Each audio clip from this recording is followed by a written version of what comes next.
Hi there, my name is Nick Dutch, back on the camera again one more time. This is basically a video response to a video seen by a guy called, or whose channel name is 13 Heathens.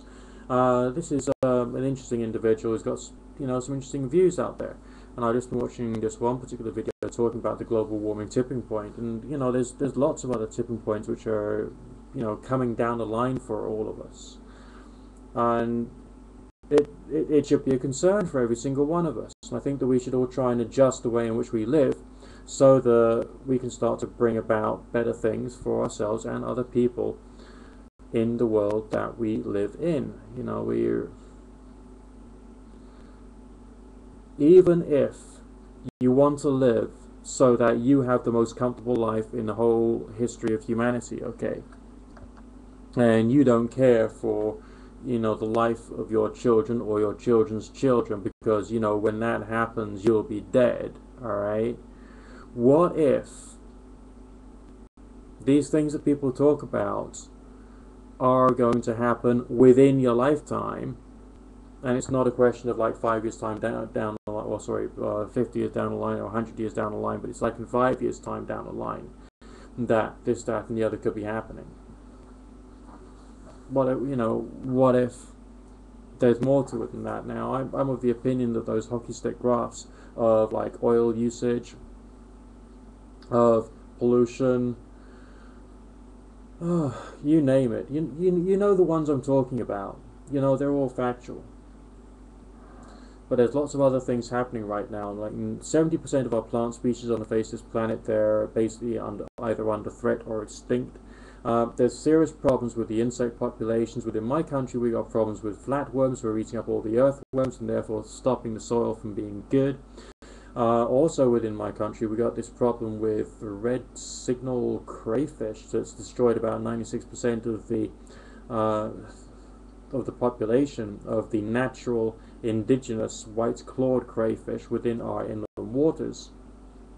The the ecology here is under threat. I mean, the problem with flatworms came about through horticulture. It didn't come about through pesticides. It came about through people buying and selling plants over borders, but not through sending the seeds in the mail, but through sending plants in soil, in pots, across the water. And so the non-indigenous species sort of ended up invading an alien environment. So that's another problem that we as a species have to contend with. The number of bees are going down, so essentially people are being encouraged to be beekeepers. And you might think that's good, that's environmental, that's positive. But if we're in a world whereby everyone needs to be encouraged to be beekeepers, when basically the environment for the bees is not quite good enough for the bees to be able to do what bees need to do to be able to survive, then basically, it just boggles the mind, really, doesn't it? It's like we're putting an elastoplast onto a problem rather than trying to solve the problem.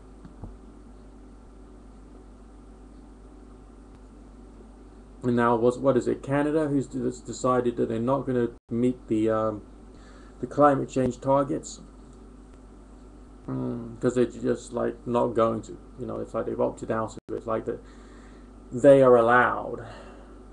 They think they're allowed to do whatever it is they want, and the rest of us are going to have to, mop up the crap. It's ludicrous. Now we don't just have like the climate change problems, and yes, you mentioned the the methane gas which is underneath the permafrost, and the fact that permafrost is going, and we may actually have that temperature rise of, what is it, 2 degrees over the next few years, literally the next few years within your lifetime, which could bring about the tipping point and therefore an irreversible climate change scenario.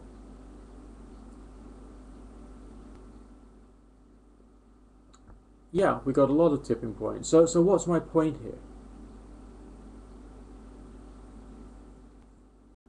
I think we got to do the best we can.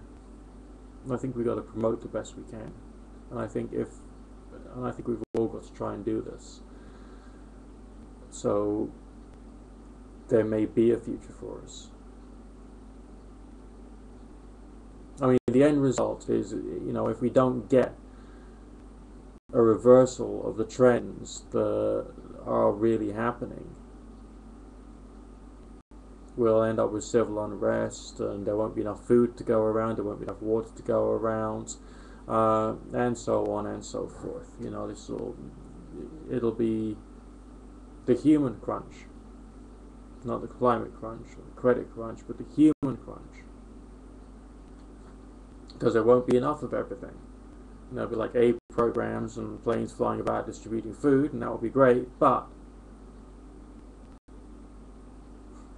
it'll just be a sticking plaster over the problem. That's why I think that we've all got to move towards off-grid living. This is why we've all got to try and find ways of cutting down our use of energy. Because if we don't, then we are somehow responsible for what may happen. And, you know, just sitting back and thinking like, well, it won't happen in my lifetime. Well, like, hello. Just because we're not aware of the various, or all of the various forces which are happening here, or we weren't aware 10 or 20 years ago, we as a species are becoming more aware, okay? And we're causing the greatest mass extinctions of all time. We are causing it. So we've got to do something. And that means as individuals, as each and every single individual. Not just, I will do it if everyone else does and we're all part of a movement.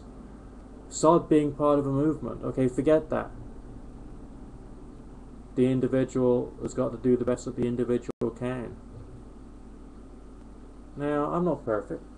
Definitely not. I mean, I'm using a whopping great 300 watt light bulb to light my face so that you can see me, but I don't have it on all day, okay? I just have it on when I'm filming. So, you know, I'm not perfect. And maybe there'll come a time when I'll be doing all of my YouTube videos via an Android phone and by candlelight. And that'll be like the only source of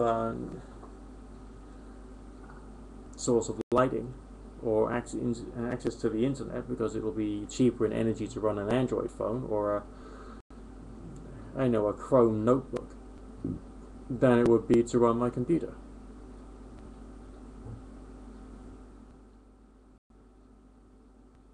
That could be where I myself may be heading.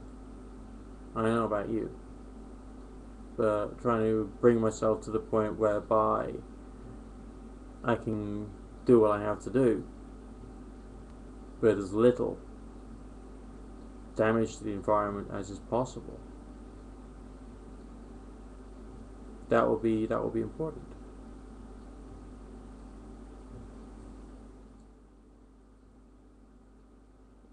So what can you personally do? Whoever you are who's watching this.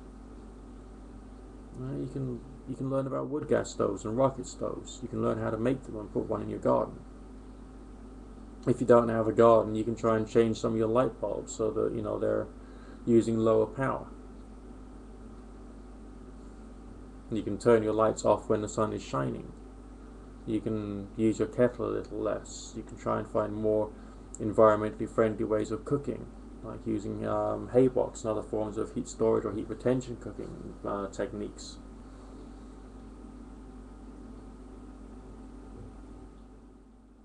That's just the tip of the iceberg.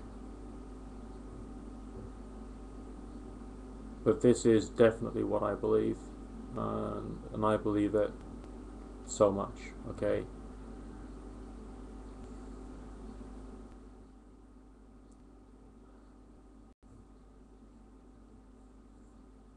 Do I think that we're going to start to see, within my lifetime, some of the problems associated with climate change, as well as resource scarcity? Yeah, I do. And I also think that you, whoever you are who's watching this, could do something. No matter how small, okay? Just something. just to reduce the damage just by a little.